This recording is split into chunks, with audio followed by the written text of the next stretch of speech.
Bismillahirrahmanirrahim. Mohon maaf jemaah, ini suara kurang maksimal. Semoga nanti dengan mic ini nanti bisa membantu.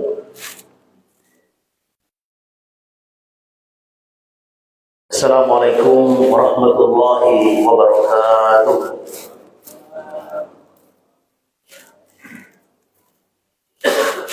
Alhamdulillahirabbil alamin. الذي خلق الثقلين لعبادته وأمر الثقلين بالتخلق بأخلاق الإسلامية والاستقامة عليها حتى الموت ووعدهم أحسن الجزاء إذا استقاموا عليها والصلاة والسلام على عبده ورسوله وخليله وأمينه على وحيه نبينا وإمامنا وسيدنا محمد ابن عبد الله وعلى آله وأصحابه ومن سلك سبيله واهتدى بهداه إلى يوم الدين.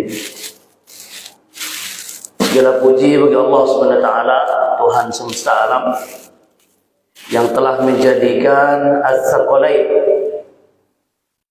dua makhluk berat yang menghuni bumi, langit, jin dan manusia. Allah menciptakan jin dan manusia untuk beribadah. Dan Allah memerintahkan jin dan manusia untuk memiliki akhlak. Akhlaknya akhlak Islam. Dan istiqomah dengan akhlak Islam sampai kematian datang menjemput. Dan Allah menjanjikan balasan terbaik orang yang istiqomah berakhlak akhlak Islam. Salawat dan salam kita sanjungkan kepada hamba Allah, Rasul Allah, kekasih Allah, hamba Allah yang diberi amanah wahyu, Nabi kita, imam kita,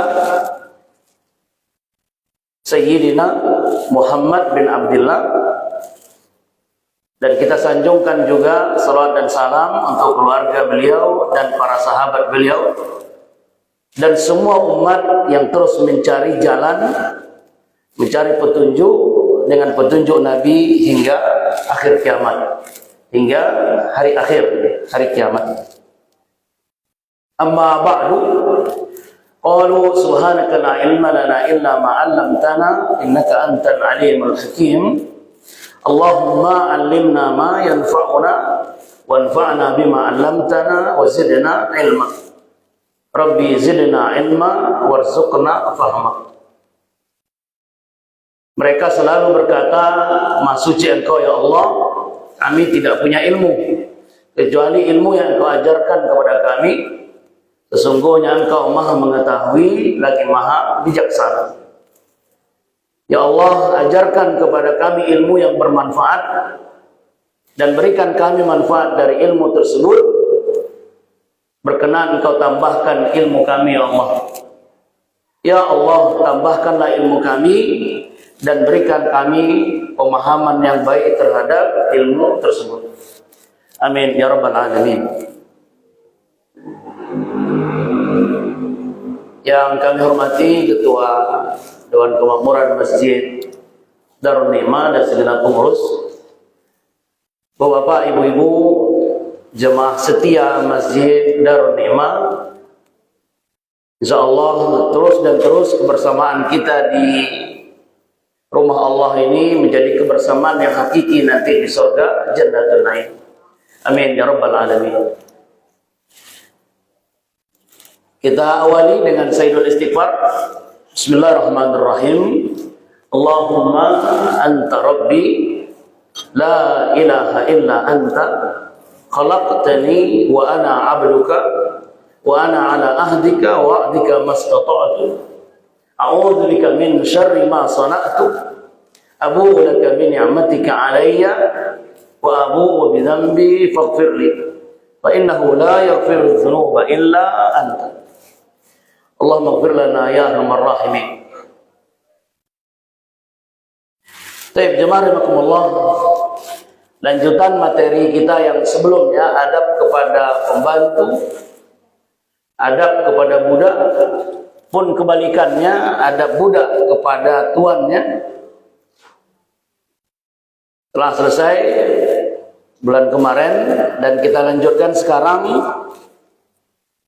hadis 212. Nanti Bapak yang punya kitab Al-Adabul Mufrad 213, 214 tentang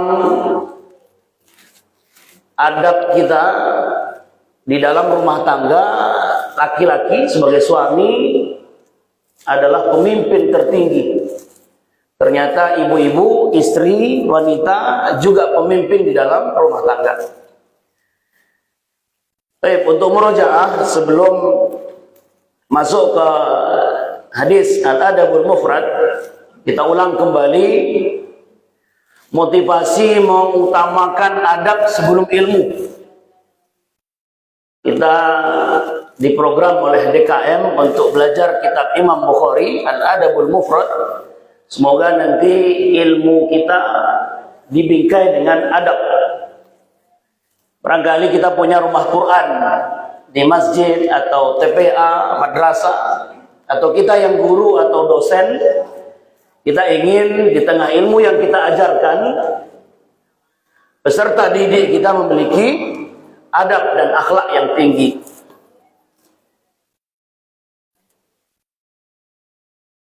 Qala al-Imam Abdullah ibn al-Mubarak rahimahullah. Ini ulama terkenal ya. Abdullah ibn al-Mubarak berkata, "Talabtul adaba 30 sanah wa talabtul ilma 20 sanah wa kanu yatlubuna al-adaba qabla al-ilmi." Saya belajar adab itu 30 tahun. Dan saya belajar ilmu 20 tahun. Nah, selisih berapa, Pak? 10 ya? Untuk adab 30 tahun, untuk ilmu 20 tahun. Wa kanu yatlubuna al-adaba qabla al-ilmi. Generasi salafus saleh turun ke tabi'in, tabi'ut tabi'in, ulama-ulama setelahnya selalu mengutamakan adab dulu baru ilmu. Di antara kalimat beliau yang lain, kadal adabu an yakuna sulusaid din. Sepertinya agama Islam ini itu sulusai ini 2/3-nya berisi adab. Nanti Bapak buka surah Al-Hujurat, bagaimana semangat para sahabat selalu datang setiap waktu ke rumah Nabi. Lalu ketika sampai ke rumah Nabi, ya, ketemu sama teman, tidak begitu jauh dengan kita lah Pak, ngobrol sana sini, sampai Nabi terusik, tidak nyaman. Ya, mereka ngobrol di beranda rumah Nabi dan sebagainya. Nah, itu surah Al-Hujurat itu mengajarkan betul bagaimana adab ketika bertamu, adab bertemu dengan orang yang kita kunjungi. Kemudian Abdullah bin Mubarak juga berkata, nahnu ila qalilin minal adabi ahwaju minna ila katsirin minal ilmi.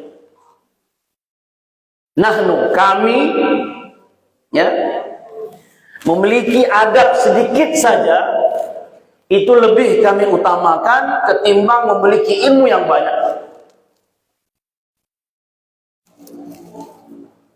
Bahkan beliau berkata di yang keempat ini, idza wusifa li rajulun lahu ilmul awwalin wal akhirin la ata'assafu ala fawti liqa'ih wa idza sami'tu rajulan lahu adabul qissi atamanna liqa'ahu wa ata'assafu ala fawti.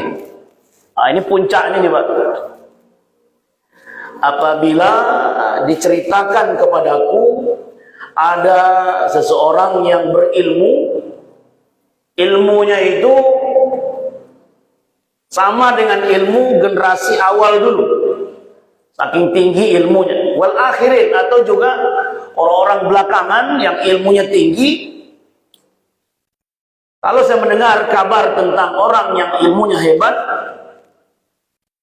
la ta'assafu ala fawti liqa'i, Kata Ibnu Mubarak, saya kalau tidak ketemu dengan beliau nggak apa-apa, saya tidak menyesal. Wa idza sami'tu rajulan lahu adabul qissi, tapi kalau saya mendengar ada seseorang yang memiliki adab yang tinggi, al-qissi itu pendeta, Robi, para pendeta, para rahib, itu kan kalau zaman dulu memang betul-betul memiliki adab yang luar biasa. Sampai Ibnu Mubarak pun membuat istilah, kalau ada seseorang saya dengar dia memiliki adab seperti adab para pendeta, para rahib, atamanna liqa'ahu wa ta'assafu ala fautih. Ini target harus ketemu ini. Apalagi zaman dulu belum ada handphone, Pak. Nggak bisa telepon-telepon, langsung muajah, muqabalah. Saya harus bertemu. Nah, ini kalimat Ibnu Mubarak rahimahullah. Kita tambahkan, diriwayatkan dari Umar Ibnu Khattab radhiyallahu anhu, ini namanya hadis mauquf. Beliau berkata, ta'addabu tsumma ta'allamu. Belajar adablah dulu, kemudian baru belajar ilmu. Abdullah Al-Balkhi berkata, adabul ilmi aksar minal ilmi. Ya, memiliki adab atau belajar adab itu sebenarnya lebih hebat, lebih banyak dari ilmu yang kita tuntut itu. Lalu Ali bin Abi Thalib pernah berkata, Ali bin Abi Thalib radhiyallahu anhu, Allah berfirman dalam surat At-Tahrim ayat 6, ya ayyuhalladzina amanu qu anfusakum wa ahlikum nar. Wahai orang-orang yang beriman, jagalah diri kalian dan keluarga kalian dari api neraka. Kata beliau apa? Qala adibuhum wa allimuhum. Cara ayah, cara ibu, cara orang tua menjaga diri dan keluarga, adibuhum. Ajarkan adab, wa allimuhum. Baru ajarkan ilmu. Nah, ini ya sebenarnya pilihan yang tepat ketika kita merujuk kepada kitab Al-Adabul Mufrad ini. Walaupun memang pembahasannya panjang dan banyak, ya. Terakhir, wa yanbaghi 'alal muassasat at-tarbawiyah an tughna bihadzal janib asyaddal inayah. Siogianya kita yang membuka sekolah, Pak, kita yang punya yayasan pendidikan, itu memperhatikan betul adab ini kepada peserta didik kita. Fayam bagi tarbiyata al-abna bil adab qabla tarbiyatihim bil ma'rifah. Utamakan dulu lah mengajarkan adab-adab sebelum mereka kita suntikkan ilmu yang banyak. Li ikhraji jailin ya'rifu qimatal ilmi wal ulama. Insyaallah adab yang kita tanamkan kepada anak-anak sebelum ilmu, mereka akan tahu betapa hebatnya ilmu, betapa hebatnya ulama qabla an ya'rifal ma'rifah, sebelum mereka sendiri menguasai ilmu tersebut. Nah, ini murojaah atau mengingatkan kembali begitu pentingnya belajar adab dalam Islam ini. Baik, jemaah rahimakumullah, kita lanjut kitab Al-Adabul Mufrad Al-Imam Al-Bukhari rahimahullah. Hadis seperti di spanduk kita sudah diumumkan oleh DKM. Ar-rajul ra'in fi baiti. Laki-laki, suami adalah pemimpin di dalam rumahnya. Wal mar'atu ra'iyatun fi baitiha. Istri juga pemimpin di dalam rumah suaminya. Nah, jadi nanti dari materi ini jemaah rahimakumullah, dua yang kita ambil ini. Adab sehari-hari kita sebagai suami kepada istri, istri kepada suami. Kalau di tengah-tengah sudah hadir anak, maka ini juga poin penting. Jadi dua yang kita olah dari hadis ini, keseharian kita suami istri, Kemudian bagaimana kita mentargetkan anak-anak kita memiliki adab, memiliki ilmu, pokoknya menjadi anak yang saleh dan salihah. Hadis 212 diriwayatkan oleh anaknya Umar Ibn Khattab, namanya Abdullah, tapi sering disingkat dengan Ibnu Umar. Kullukum ra'in wa kullukum mas'ul an ra'iyatihi. Fal amir ra'in wa huwa mas'ul, wal rajul ra'in ala ahlihi wa huwa mas'ul, wal mar'atu ra'iyatun ala baiti zawjiha wa hiya mas'ulah. Ala wa kullukum ra'in wa kullukum mas'ulun an ra'iyatihi. Semua kalian adalah pemimpin, kata Rasulullah SAW, dan semua kalian yang menjadi pemimpin bertanggung jawab terhadap kepemimpinannya. Diurai oleh Nabi, fal amir, presiden, raja, pemimpin bertanggung jawab terhadap kepimpinannya. Warrajul, yang nomor 2, laki-laki atau suami, dia adalah pemimpin di dalam rumah tangganya dan dia akan diminta LPJ-nya, laporan pertanggungjawaban. Kemudian wal mar'atu, istri, perempuan, dia juga pemimpin di rumah suaminya dan dia akan ditanya tentang kepemimpinannya ini. Akhirnya diperkuat lagi oleh Rasul, ala wa kullukum ra'in wa kullukum mas'ulun an ra'iyatihi. Ingatlah, semua kalian pemimpin, kata Nabi, dan semua kalian akan ditanya tentang kepemimpinan itu. Kita fokus pada yang saya putihkan ini, jemaah Allah. Suami, istri, istri, suami. Kalau yang di atas ini sudah maklum kita. Kalau bahasa orang Padangnya, Pak, siapa saja yang didahulukan selangkah, ditinggikan seranting, punya tanggung jawab besar. Jadi sekarang saudara kita di Melayu Batam sana demo setiap hari.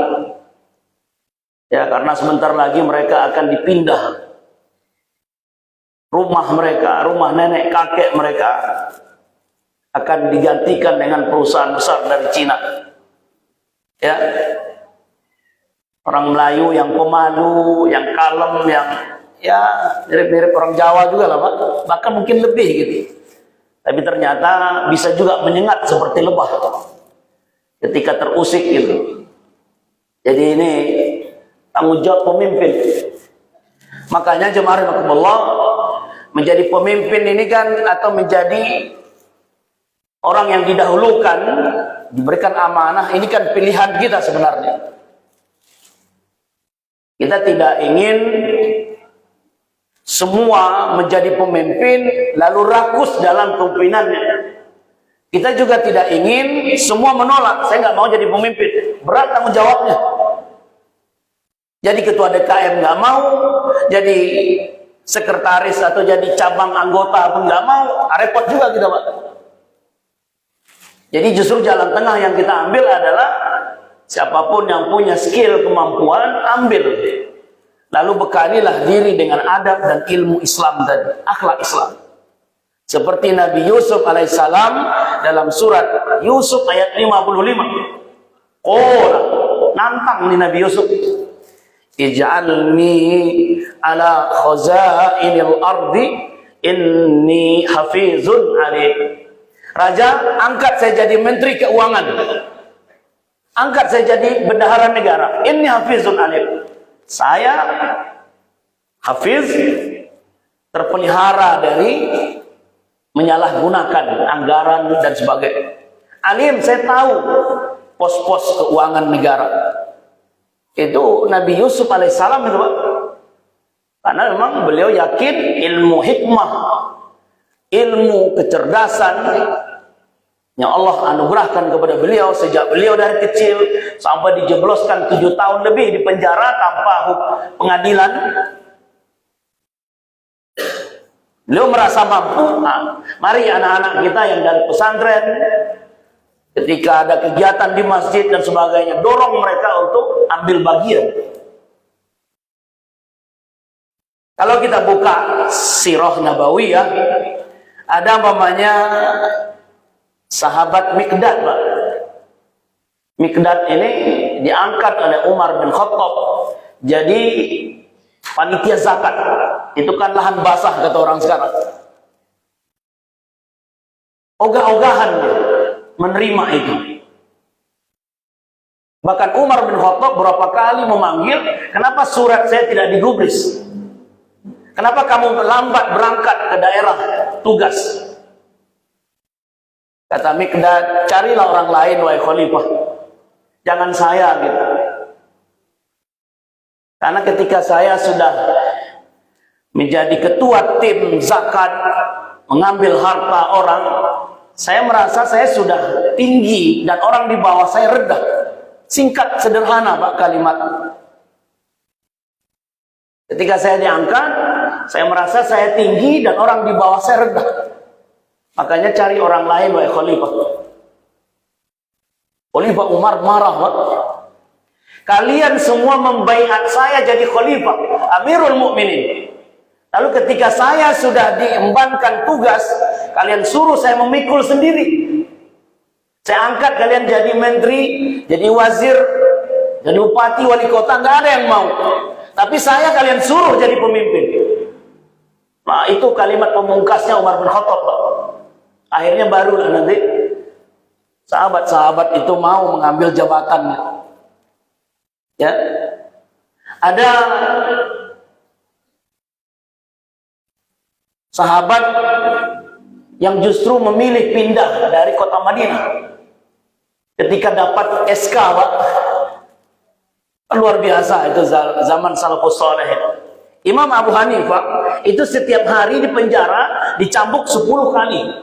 Habis badan beliau merah berdarah. Karena apa? Karena raja waktu itu menitahkan, wahai imam, kami angkat engkau menjadi hakim, menjadi qadhi. Tapi Imam Abu Hanifah mengatakan, tidak, saya tidak sanggup. Lalu dihukum karena tidak mau menerima jabatan, Pak. Ya, ini kan generasi-generasi yang kekhawatirannya ke sini. Wa kullukum mas'ulun an ra'iyati. Setiap pejabat, penguasa, mulai dari yang tertinggi presiden, khalifah, sampai yang terkecil ini. Nanti ada hadis satu lagi. Pembantu pun di rumah akan diminta pertanggungjawabannya nanti oleh Allah SWT. Nah, tapi jangan askatis kata orang ya. Kita jangan juga menolak semua jabatan yang ada. Justru hari ini kita ambil jalan tengah dengan ilmu, dengan akhlak Islam. Mari kita berperan ya, mulai dari yang terbesar mengurus negara sampai yang sedang mengurus masjid, sampai miniatur negara yang terkecil, rumah tangga.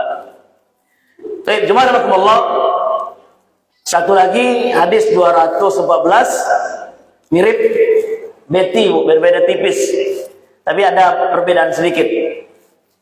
Kullukum ra'in wa kullukum mas'ul an ra'iyatihi. Al-imam ra'in wa huwa mas'ul an ra'iyatihi. Wal rajul ra'in fi ahlihi wal mar'atu ra'iyatun fi baiti zawjiha wal khadim fi mali sayyidihi. Nah, tambahannya ini.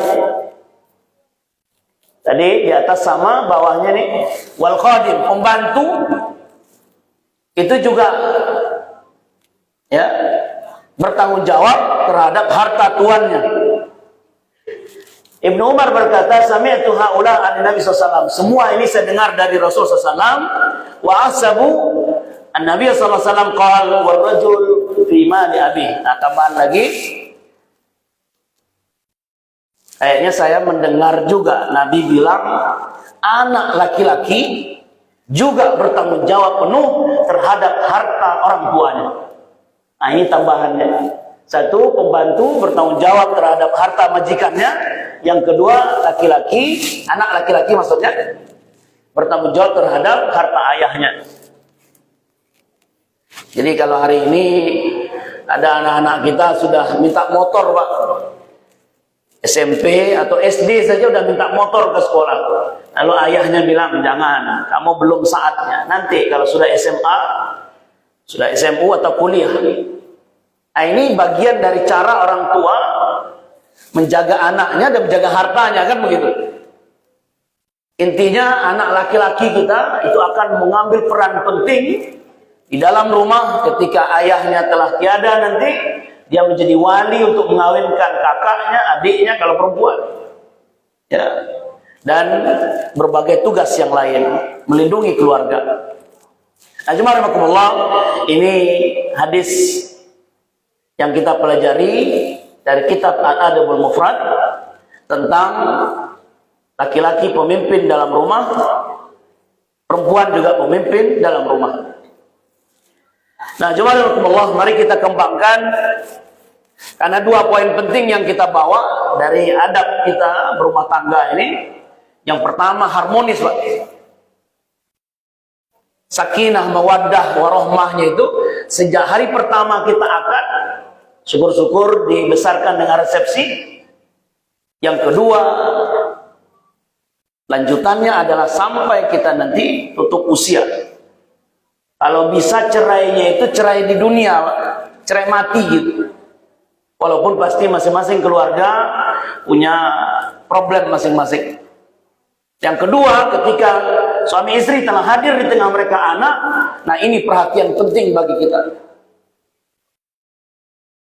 Tahun 2022, Dirjen Bimas Islam itu mengeluarkan keputusan nomor 172 tahun 2022. Siapapun yang mendaftar di KUA, kantor urusan agama, mendaftar mau kawin, Mbak, wajib ikut program BIMWIN, bimbingan perkawinan. Nah, kami para penyuluh KUA, penghulu, bahkan juga kerjasama dengan ustadz-ustadz, kiai-kiai, punya jadwal untuk melakukan bimbingan. Penting dan perlu, karena ketika kita sudah berumah tangga ada tanggung jawab yang akan kita jaga dengan baik. Kalau kita lihat Abu Yahamka, beliau membaca ayat Ar-Rum ayat 21 itu, wa min ayatihi an khalaqa lakum min anfusikum azwajan litaskunu ilaiha wa ja'ala bainakum mawaddatan wa rahmah inna fi dzalika laayatin liqaumin yatafakkarun. Di antara tanda-tanda kebesaran Allah, Allah ciptakan pasangan kita dari jenis kita sendiri. Laki punya pasangan perempuan, perempuan punya pasangan laki-laki. Sesama manusia, Pak. Kalau pasangannya jin kan repot kita. Ya, kalau nanti tiba-tiba gas di rumah habis, ibu-ibu teriak suaminya sedang terbang kemana-mana karena dari jin. Ya, nah kalau sama manusia paling juga tinggal panggil, nanti dibeli gas yang baru. Litaskunu ilaiha. Setelah kita memiliki pasangan, tenang Pak hidup kita. Istri tenang bersama suami, suami tenang bersama istri. Wa ja'ala bainakum mawaddatan wa rahmah. Allah buat setelah kita memiliki pasangan tadi apa? Pokoknya sayang terus, cinta terus sama suami sama istri. Jadi mawaddah, rahmah itu sebenarnya artinya sama itu, kasih sayang. Tapi Abu Yahamka membedakan. Mawaddah kata beliau, ini pernikahan waktu kita menikah dulu, Pak. Usia masih muda, kita, kemudian istri juga masih cantik. Pokoknya hari-hari yang sangat membahagiakan betul. Wajar kan? Cinta kasih kita masih bertahan. Tapi kata Abu Yahamka, setelah sekian tahun berlalu, nih kulit mulai kendur, Pak. Mata mulai kabur, uban banyak menabur, gigi gugur, makan bubur, jalan sering kebentur, pertanda sudah dekat ke liang kubur. Tapi ada kakek dan nenek, Ada orang tua kita di usia yang sudah tua, Masya Allah, masih sakinah, mawaddah, warahmah. Nah ini kata Abu Hamka, kalau mawaddah itu duit masih banyak, Pak. Wajah masih cantik, masih tampan. Nah itu mawaddah. Rahmah, bertahankah rumah tangga kita? Ketika nanti anak-anak sudah besar, punya rumah, pindah kota, kembalilah orang tua menjadi pengantin baru lagi. Cuma hidup berdua, rumah besar, hidup berdua. Masihkah bertahan? Hanya kematian yang memisahkan? Itulah rahmah. Nah, itu Abu Hamka memberikan motivasi seperti itu. Nah, cuma rahmatullah, hal-hal penting bagi suami istri mewujudkan tanggung jawab rumah tangga tadi. Yang pertama, al-hifazu 'alal mawaddah wal hubbi. Saling menjaga kasih sayang, cinta kasih suami istri itu. Bisa karena memang awal-awal menikah, pengantin baru, dan ini harus bertahan, bisa sampai nanti menjadi kakek dan nenek. Maka kasih sayang itu yang harus kita tumbuhkan terus. Allah telah titipkan suami menjadi suami saya, laki-laki itu menjadi suami saya. Allah telah amanahkan perempuan itu menjadi istri saya. Kekurangan kelebihannya Allah telah sampaikan di Al-Baqarah, hunna libasun lakum wa antum libasun lahunna. Istri pakaian suami, suami pakaian istri. Nah, kalau sudah pakaian itu sudah menyatu, teman. Makanya dalam kitab yang dikarang oleh seorang ulama dari Mesir, Jamalul Islam, indahnya Islam itu, salah satu Pak rahasia kenapa istri yang ditinggal mati oleh suami iddah. Masa menunggu baru boleh dia dilamar atau kawin lagi itu 4 bulan 10 hari, Pak. Ternyata dalam ilmu kedokteran, bekas-bekas keringat suami, bekas-bekas kita tidur bersama istri di kasur, itu baru bisa hilang dari badan istri 4 bulan 10 hari. Saya pulang kampung ke Riau sana, saya dengar di kampung itu baru 2 minggu Pak suaminya meninggal, dia sudah kawin lagi. 2 minggu. Apakah syariat iddah tadi salah? Tidak ada yang salah. Justru itu yang salah, yang menikah sebelum iddah berakhir. Pura-pura, Pak. Pura-pura melupakan suami yang meninggal, pura-pura tidak ingat. Syariat Islam jelas mengatur 4 bulan 10 hari baru boleh nanti dia dilamar atau ada laki-laki yang mau melamar. Itu standar minimal. Bahkan banyak wanita berpuluh-puluh tahun dia tidak bisa melupakan suaminya. Maka ada kan dalam materi kita sebelumnya, ada yang memilih membesarkan anak yatim. Maksudnya anak dia kan suaminya udah meninggal.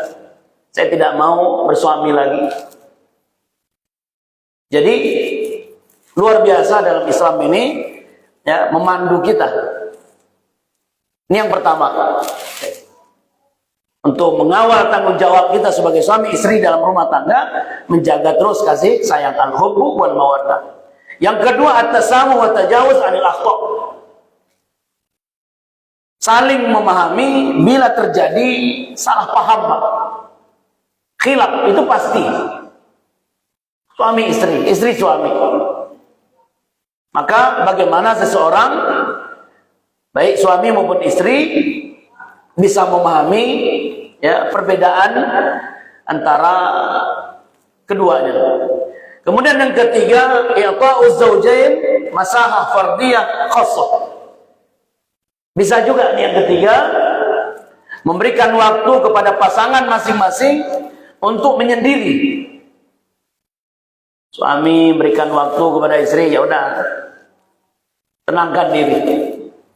Apakah dia ingin menyendiri pulang ke rumah maknya dulu sebentar? Pun kebalikannya. Tapi menyendiri yang positif, Pak. Jangan sampai nanti beban pikiran tahu-tahu melompat dari jembatan. Nah, karena diberi kesempatan menyendiri, betul-betul menyendiri dia. Atau mencari rel kereta api gitu. Ada waktu-waktu tertentu ketika problem rumah tangga berkepanjangan, kita butuh waktu untuk menyendiri. Kemudian yang keempat, al-musyarakah fi tahammul al-mas'uliyah wa ittikhazil qarar. Menjaga amanah, ya, tanggung jawab rumah tangga tadi. Mari sama-sama suami istri bertanggung jawab. Di antara kasus, Pak, di Kementerian Agama atau orang-orang yang bertanya ke kami penyuluh atau penghulu, itu urusan rumah tangga, anak yang disekolahkan di pesantren kan berbiaya, Pak. Lalu pada saat-saat sulit, sang suami untuk bayar SPP anak saja sulit. Minjam ke teman kayaknya sudah sering, minjam ke koperasi, tempat kerja juga sudah. Lalu dia mencoba melirik ke tangan istrinya. Di tangan istrinya ada cincin, ada gelang, ada anting, ada kalung di badannya gitu. Tapi istri mengatakan, oh tidak, silakan kamu wahai suamiku nyari duit, mau ngutang kayak mau apa, kalau perhiasan saya nggak bisa. Nah lihat, itu untuk keperluan anak tuh Pak, ya. Tapi kalau ibu-ibu naruh nimah enggak, justru ini jual semua demi anak kita gitu. Dan itu bisa menjadi pemicu keretakan rumah tangga. Dan yang kelima, idaratu al-khilafat wal aqabat biwa'yin wa hudu'. Nah, ini tingkat tertingginya nih Pak. Ketika ada permasalahan di rumah tangga, bagaimana kita menyelesaikannya dengan tenang dan santai. Dan itu yang diajarkan oleh Rasulullah SAW. Berapa orang Pak istri Nabi SAW? Yang disepakati betul 11. Mengatur 11 dengan mengatur 1 lebih mudah mana Pak? 1 ya. Tapi Nabi tenang dan santai setiap ada masalah. Di antara masalahnya, Sofia pernah membuat makanan enak kesukaan Rasul, dimasukin dalam rantang, diantar. Sudah di depan Nabi, Pak, datang Aisyah, langsung dibanting itu rantang makanan tadi. Gulai-gulai itu berserakan. Ini di depan 2 orang istri, satu Aisyah, satu Sofia. Lihat bagaimana Nabi SAW. Apakah Nabi langsung menggerakkan tangannya tempeleng sana, tempeleng sini? Ternyata tidak, Pak. Nabi memperlihatkan ekspresi wajah yang memerah, kemudian dengan ekspresi badan dan wajah tadi membuat Aisyah tidak berani lagi berbuat lebih lanjut, bahkan ketakutan. Lalu meminta maaf kepada Rasul, wahai suamiku ya Rasulullah, apa yang harus saya lakukan atas kesalahan ini? Itu gulai sudah tumpah, Pak. Kata Nabi SAW, kamu masak lagi sebanyak masakan Sofia, kamu masak persis jenis yang dimasak tadi, kemudian masukkan ke dalam rantang, ke dalam piring atau mangkok, persis sama seperti itu. Lalu engkau kasihkan kepada saya. Lihat Pak, seperti itu manajemen konflik Rasulullah SAW. Karena ketika Nabi bergerak, menggunakan kaki, menggunakan tangan, maka akan terjadilah hal-hal yang lebih parah. Nah ini kan yang mampu tenang, butuh ya pembelajaran panjang. Nah itu 5. Bagaimana kita mengawal tanggung jawab rumah tangga kita. Nah ini harmonis rumah tangga bisa kita bangun melalui poin 1 sampai 5 tadi. Nah cuma rahmatullah, ini puncaknya di sini Pak. Ketika Allah hadirkan anak di rumah tangga, dalam keluarga ini yang nanti akan ditanya oleh Allah SWT. Ada ibu yang cuma melahirkan, setelah itu dia peduli amat. Dia serahkan kepada pembantu atau tidak peduli. Ada juga suami yang tidak peduli dengan anak. Nah, jemaah rahimakumullah, coba kita lembutkan hati kita. Islam mengajarkan surah An-Nisa 11. Yusikumullahu fi auladikum. Allah berpesan khusus. Allah berwasiat, anak-anak kalian, kata Allah. Ini. Sampai Allah mengatakan wasiat, pesan khusus, perhatikan anak-anak kalian. Ini An-Nisa ayat 11 tentang waris nih, Pak.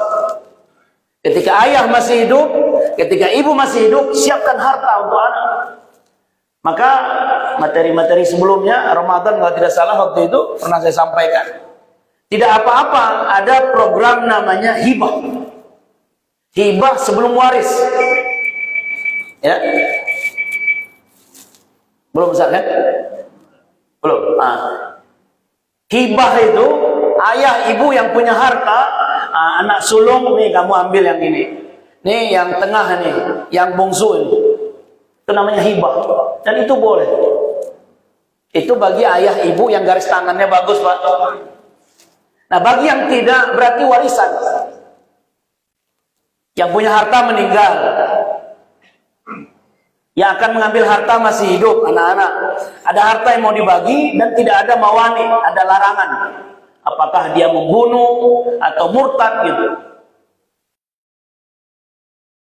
Kalau setelah meninggal, maka harta yang ada, banyak atau sedikit, itu juga untuk kesejahteraan anak-anak kita. Maka berupayalah kita untuk menyiapkan bekal itu. Yusikumullah. Allah berwasiat kepada ayah dan ibu, perhatikan anak-anak kalian. Nanti ditambahkan An-Nisa ayat 9. Diafan, jangan sampai anak ketika ayah ibunya telah meninggal dunia, anak yang lemah iman, lemah Islam, lemah kantong, lemah ilmu, lemah akhlak, pokoknya lemah semua, Pak. Waliyazubillah. An-Nisa ayat 9. Kemudian ini At-Tahrim ayat 6. Qu anfusakum wa ahlikum naro. Jaga diri kalian, kata Allah, dan jaga anak-anak kalian dari api neraka. Nah, Imam As-Sa'di ahli tafsir, beliau mengatakan, auladukum ya ma'syaral walidain. Anak-anak kalian wahai orang tua. Indakum wada'i qad wassakumullah. Anak itu adalah titipan Allah. Litakumu bimasalihim ad-diniyah wad dunyawiyah. Perhatikan betul kemaslahatan agama mereka, kemaslahatan dunia mereka. Dunia kita ajarkan. Agama apa lagi? Dulu yang saya cerita, Pak, dekat terminal terpadu ini, Bantar Pulau Gebang. Saya ke sana, Ustaz Abrizal tunggu dulu, ayah kami sedang dimandikan. Ustaz kita juga di sini dulu, almarhum Ustaz Burjalil, yang memandikan anak-anaknya semua, yang mengkafani anak-anaknya semua, yang menyolatkan, karena ada saya kan disuruh, tolong Ustaz imami ayah kami. Oh, nggak bisa, saudara. Kalian memandikan saja mampu, mengkafani saja mampu, tidak mendatangkan koperasi Kamboja, tidak mendatangkan DKM masjid untuk memulasar jenazah. Kalian yang turun tangan langsung. Maka sekarang sholat kamu yang pimpin, saya bilang. Ini sholat terakhir kamu ini. Satu-satunya yang berbiaya apa, Pak? Ambulan. Karena kuburnya nggak bisa dekat sini, udah penuh, di arah ke Bekasi sana, perbatasan dengan Cibitung. Jarang-jarang itu, Pak, kita temukan itu. Kebanyakan anak cuma mampu mengimami sholat saja. Itu pun jarang juga. Ini memandikan ayahnya, anak-anak kandung, mengkafani juga anak-anaknya, dan menyolatkan juga anak-anak. menguburkan juga anak-anak. Nah ini, mengajarkan agama, mengajarkan dunia. Jauhkan mereka dari akhlak-akhlak yang buruk. Karena Allah telah berpesan, yusikumullah fi auladikum. Dulu datang orang Arab, orang-orang Badui, lalu bertanya kepada Aisyah, apakah Rasul atau para sahabat itu mencium anak-anak mereka? Maka Aisyah mengatakan, iya, kami mencium anak-anak kami. Kata orang Arab Badui ini, ma nuqabbil, kalau kami nggak pernah. Maka Nabi SAW keluar mendengar dialog itu, awa amliku in kana Allah naza'a minkum rahmah. Apa daya saya lagi kalau hati kalian memang kasar dan keras terhadap anak? Saya bisa apa, kata Nabi? Artinya kelembutan itu semua kita memiliki. Ayah sekeras apapun, Pak, mau dia dari Palembang, dari Medan, dari manapun gitu kan, tetap punya kasih sayang yang air mata bisa menetes, kemudian juga bisa mencium anak-anaknya. Nah, jemaah rahimakumullah, ada ancaman Rasulullah SAW, ma min abdin yastar'iyahu Allahu ra'iyatan yamutu yawma yamut wa huwa ghashin li ra'iyati illa harramallahu alaihi al-jannah. Siapapun yang diberi amanah memimpin, nah kalau tadi kan suami memimpin rumah, istri memimpin rumah, lalu dia mati di saat anaknya tidak diperhatikan, ibunya meninggal di saat ibunya juga tidak memperhatikan anak-anaknya, maka Nabi menulis menganggap orang ini adalah penipu dan Allah haramkan surga untuk mereka. Waliyazubillah. Jadi ternyata bukan negara yang besar ini saja kita bertanggung jawab, miniatur negara, keluarga, Pak. Kan ada menteri dulu sebelum kabinet yang ini pernah diangkat sama Pak Jokowi juga, kan dia mengundurkan diri, Pak. Katanya apa? Karena saya dengan istri saya saja tidak mampu, saya katanya. Istri saya saja berantem terus katanya. Akhirnya mengundurkan diri jadi menteri gitu. Ya. Nah, tanggung jawab. Ini hadis dari Maqil bin Yasar. Baik, jemaah rahimakumullah, kita tutup dengan mengingat kembali kunci-kunci. Kunci-kunci sakinah, mawaddah, warahmah itu. Ya.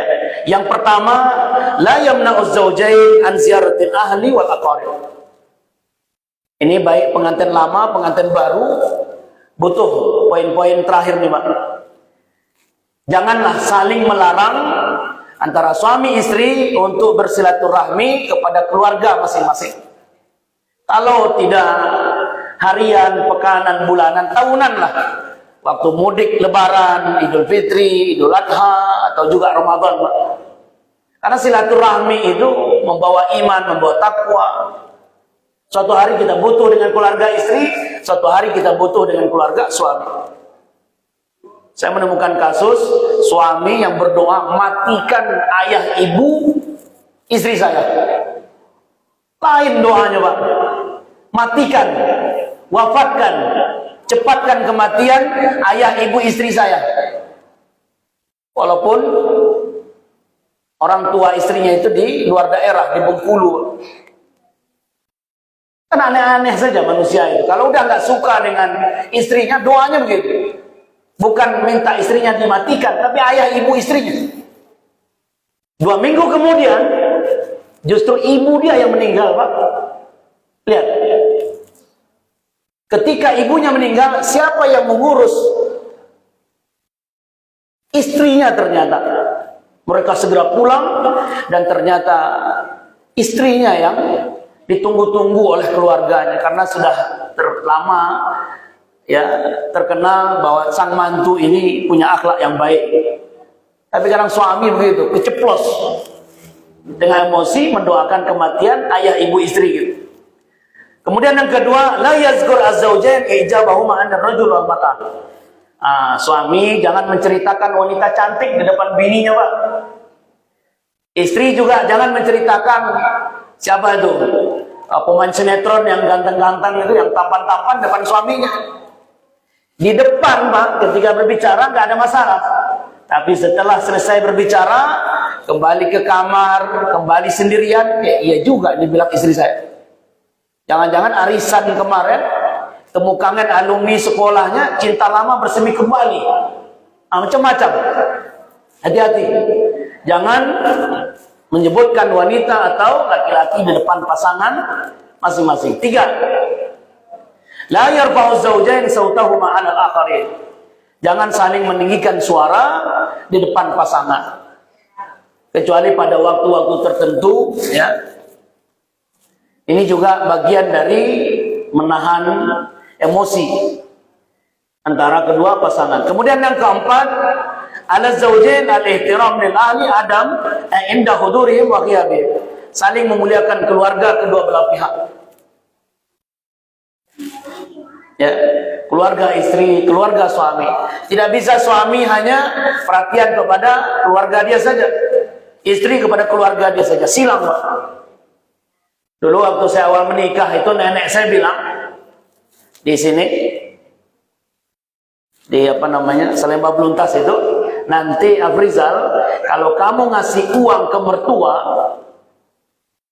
ya, atau mengasih uang ke orang tua kamu, nah, uang untuk orang tua kamu, istri kamu yang ngasih, yang menyerahkan.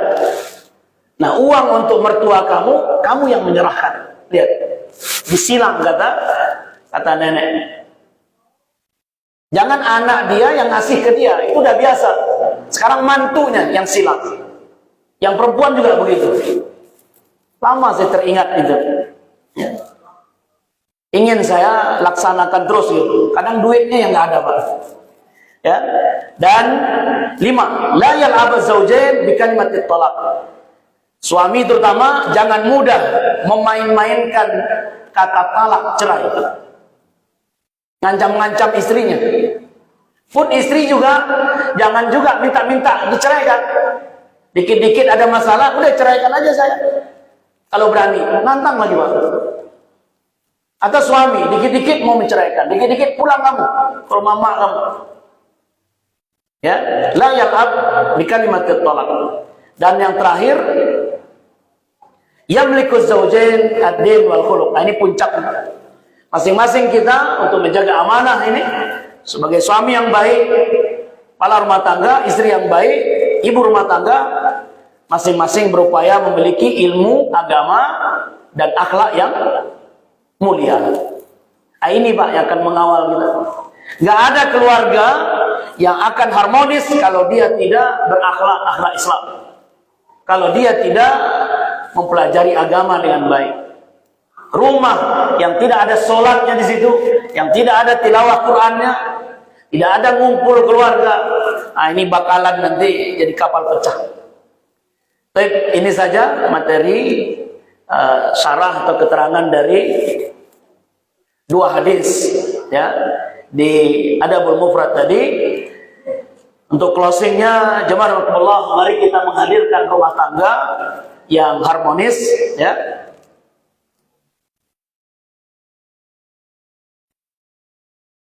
Insya Allah kita semua dicatat oleh Allah SWT sebagai suami istri yang bertanggung jawab kepada keluarga, dunia, akhirat. Dan Allah berkenan mengabulkan doa kita di surat Az-Zukhruf ayat 70, udkhulul jannah antum wa azwajukum tuhbarun.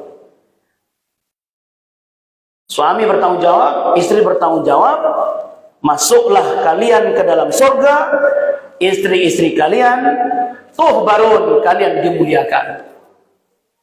Ini Pak, target suami kita, target istri kita, target anak-anak kita, bahkan perlu kakek nenek, mantu semua masuk ke dalam surga.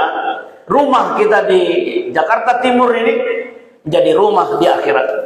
Udkhulul jannah antum wa azwajukum tuhbarun. Wallahu a'lam bishawab. Barangkali ada diskusi tambahan atau cukup langsung ke pertul majelis, Pak?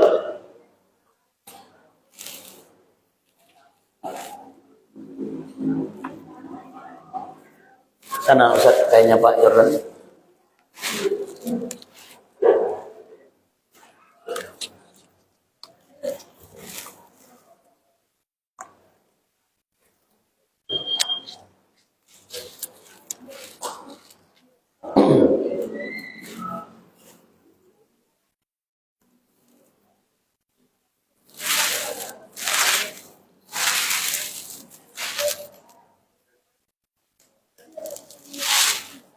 Atau pakai mic di depan ini Pak supaya kedengaran sama yang lain? Oh ya sudah, alhamdulillah. Ya, terima kasih Pak Ustaz.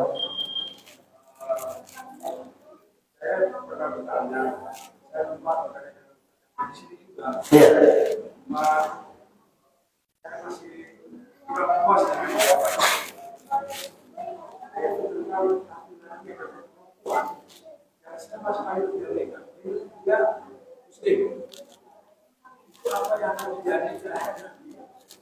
Ya. Kamu suami dan istri. Ya. Baik. Nah, barakallahu fiik.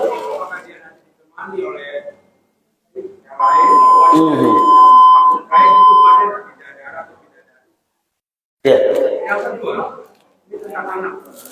Tadi disebutkan hal yang paling penting anak ini kalau sudah masih bayi dilantarkan oleh baik ibunya atau bapak. Kalau anak itu mendapatkan perempuan di akhir anak itu dikelantarkan. Kemudian anak kita yang masih kecil itu meninggal. Kira-kira yang meninggal dengan baik-baik ini ada kerjasama kepada orang tuanya. Baik. Barakallahu fiik. Ini pertanyaan bagus nih Pak. Ya, semoga saya ingat susunannya tadi, urutannya. Jazakumullah. Satu, begitu indahnya sebuah keluarga, suami istri hadir di tengah mereka anak, lalu bertanggung jawab dalam pendidikan, dalam akhlak dan sebagainya. Maka ini janji Allah, udkhulul jannah antum wa azwajukum tuhbarun. Masuk kalian ke dalam surga, bawa pasangan semua. Ini mimpi kita Pak, obsesi kita. Tapi hati-hati, ternyata ketika amanah ini tidak ditunaikan dengan baik, tadi ada hadis ancaman Rasul bahwa ayah dan ibu, suami istri yang tidak bertanggung jawab terhadap keluarganya, justru mereka nanti akan dimasukkan ke dalam neraka. Maka pada poin memiliki anak apabila dididik dengan baik, insya Allah menjadi keluarga dunia akhirat. Tapi apabila tidak, apalagi orang tua yang tidak peduli dengan pendidikan anak, pendidikan agama, pendidikan akhlak, jangan-jangan ini menjadi fitnah. Bahasa singkatnya, lebih baik kita tidak punya anak sama sekali. Karena fata morgana itu hanya syiar kilauan di dunia saja. Oh, itu punya anak, tapi ternyata anak-anaknya anak-anak durhaka semua.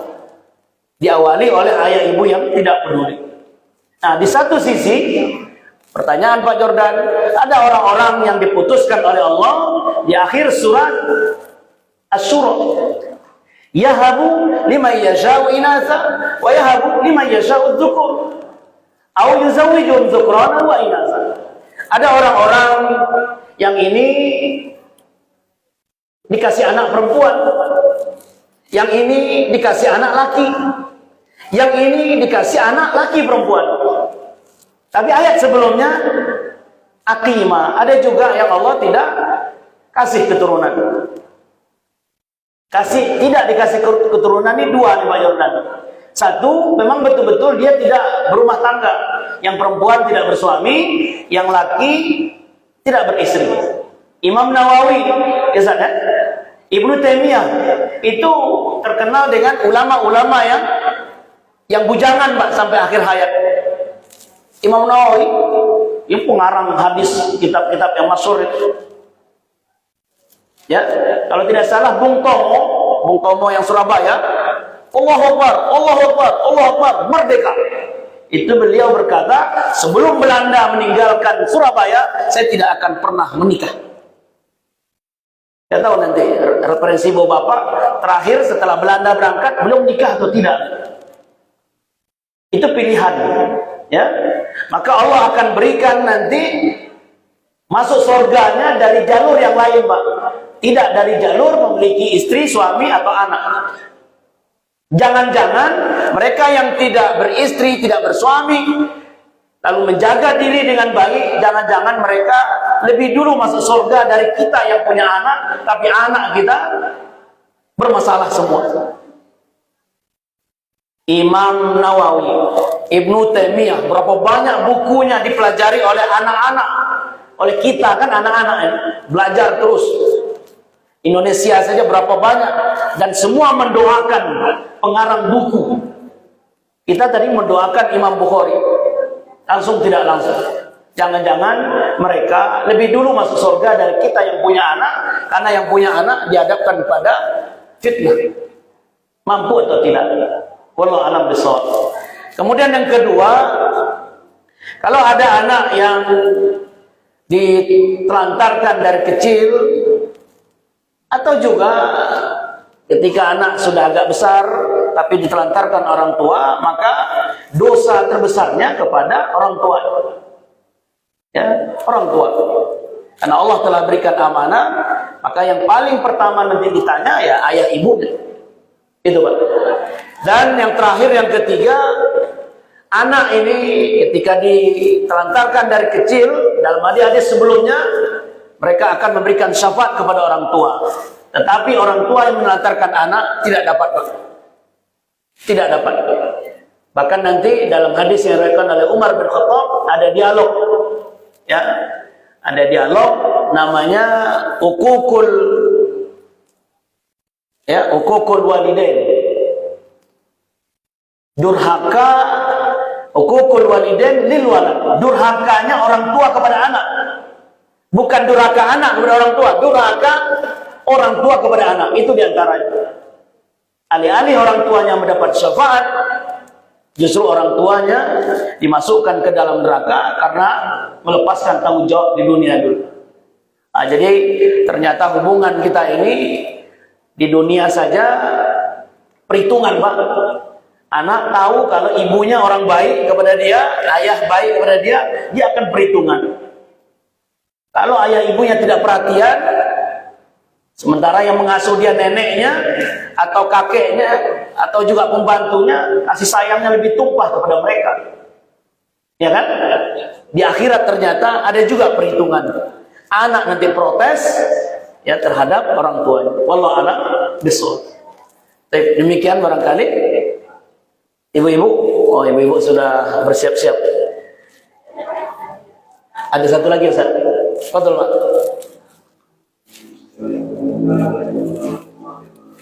Assalamualaikum warahmatullahi wabarakatuh.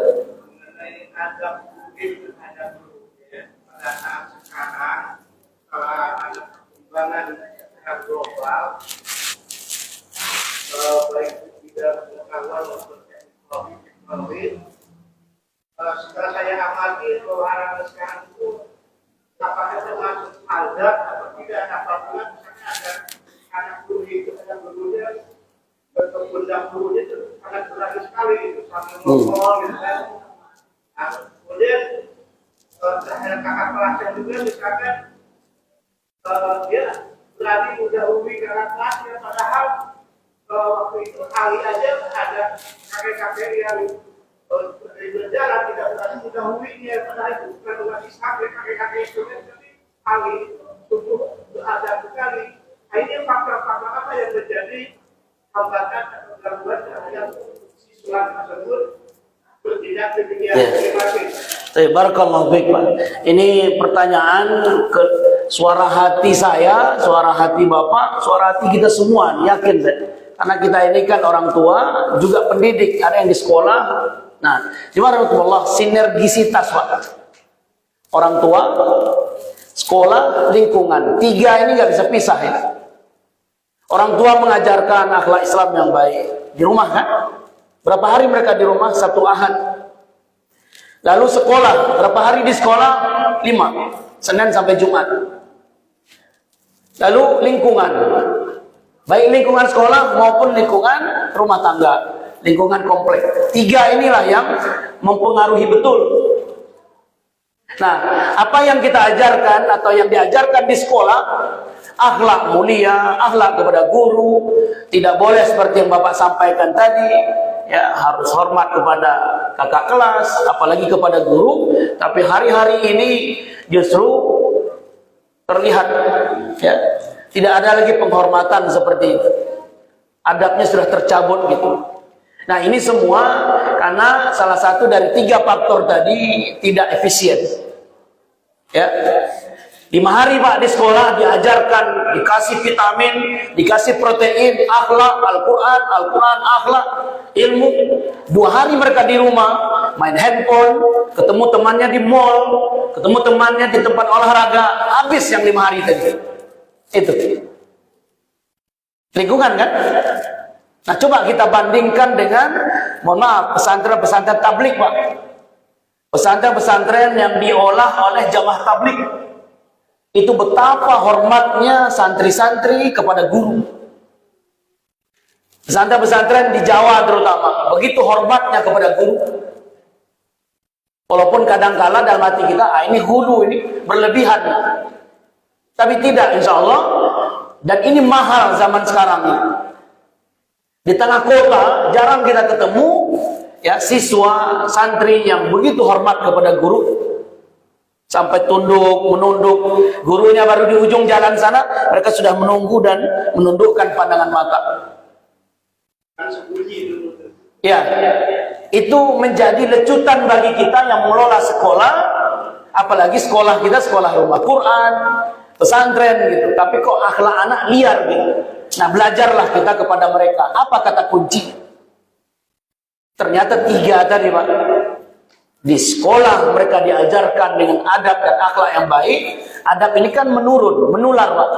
Kalau kakak kelasnya menghormati gurunya, maka adik-adik di bawah menghormati. Yang kedua di rumah kita ajarkan terus akhlak Islam yang baik, kita kawal. Dan di atas itu semua lingkungan, dimanapun keberadaan anak kita, juga kita akan awasi dengan baik. Itu 3 ini kata kuncinya. Ya, alainal harakah fa minallahi barakah. Maka bergeraklah. Orang tua, tenaga pendidik bergerak. Insya Allah, Allah akan berikan hasil. Kalaupun tidak bisa untuk semua anak, maka amankan anak kita sendiri Pak. Anak di rumah kita berapa orang? Sedikit kan? Coba kita mulai amankan di rumah kita sendiri. Wallahu a'lam bishawab. Baik, demikian. Semoga bermanfaat. Kafaratul majlis. Subhanaka Allahumma wa bihamdika asyhadu an la ilaha illa anta astaghfiruka wa atubu ilaik. Wa na'udzu minkum. Wassalamualaikum warahmatullahi wabarakatuh.